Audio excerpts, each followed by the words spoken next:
مرحبا بك، تفضلي. على حسب الطلب. مرحبا بك مدام ام هيثم. شوف ما تكبرت علينا ما والو. جات جابت بالكوكس وجابت تخيك. قولي لنا مدام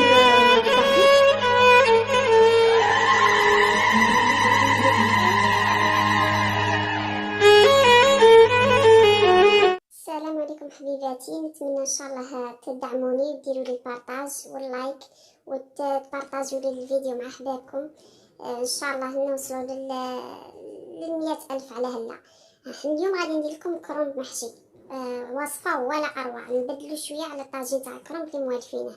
هنايا نديروه الحبات تاع الكرومب. هنا رانا غليناهم 10 دقائق ماكسيموم، رانا غليناهم. كي نشوفوهم هكا ولو طريين رانا نقلعوهم ونصفوهم ونخلوهم حتى يبردوا. هنايا راني صفيتهم. غادي نديرو الخلطه الحشو تاعهم. هنا راه عندي كفته، راه عندي معدنوس، راه عندي سكنجبير، عندي توم، هنايا عندي راس الحانوت، وهنايا عندي الكبد الدجاج كانوا عندي، راني تاني فيتهم وطرفتهم موسويات. هنا بطاطا قطعتها دوائر درتها هنا في هذا المول اللي عندي، وكنت ديجا غليت الروز. غادي نضيفه هنا للحشو هذا ونخلطو غايه حتى نحصلو على عجين متماسكه. ومن بعدها غادي نجيبو ورق تاع الكرومب.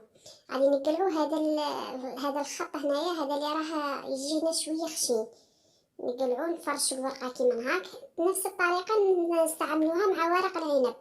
نجيبو شويه من الحشو ونبلعوها، كنحاولوا نبلعو الورقه نعطوها شكل شباب باه تجينا في التقديم وتجينا تجي شابه، باه الحشو تاني ما يتحللناش في الفرن. هذا الوصفه غادي نديروها في الفرن.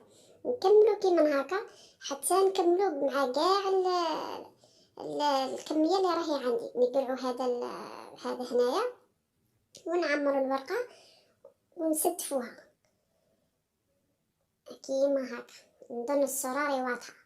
ما تنسونيش حبيباتي بالبارطاج واللايك باه ان شاء الله يا ربي نوصلوا لبعيد.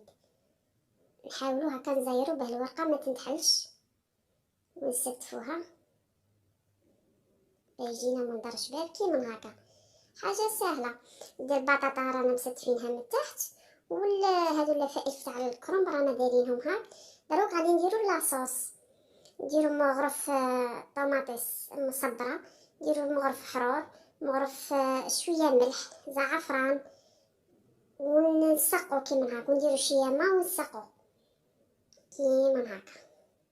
نحاولوا ندخلوا ديك لاصوص ندخلوها، غادي نحاول ندخلها في كاع الكميه وندخلوها للفرن ربع ساعه 20 دقيقه وتجينا كيما هاك. حاجه شابه روعه روعه، ما تندموش عليها. وصفه زي يعني كون تجربوها ما غاديش تستغنوا عليها. شي كيما هاك وصفه مغايره على الطبق الكرنب اللي موالفين نديروه. نقدموها انا باي شكل التقديم كيما تبغي. يجيو كيما هاك لفائف الكرنب، يجيك شغل كالسيجار. نتمنى البنات تدخلوا لقناتي، فيها فيديوهات ان شاء الله يعجبوكم بطريقه مبسطه على حسب امكانياتنا. هكا نحطو غير بشويه ويجي شباب. وصفه ما تندموش عليها، يعني حقيقه ما تندموش عليها كيما هكا. ونفس العمليه تنجم تجي مع ورق العنب، حتى هما ورق العنب يجيو كيما هاك. تاني نشوفوا ورقه تكون كبيره قد لي تلتم منا ونغلوهم. وكذلك الحشو كيما تبغي، كفته تاع الدجاج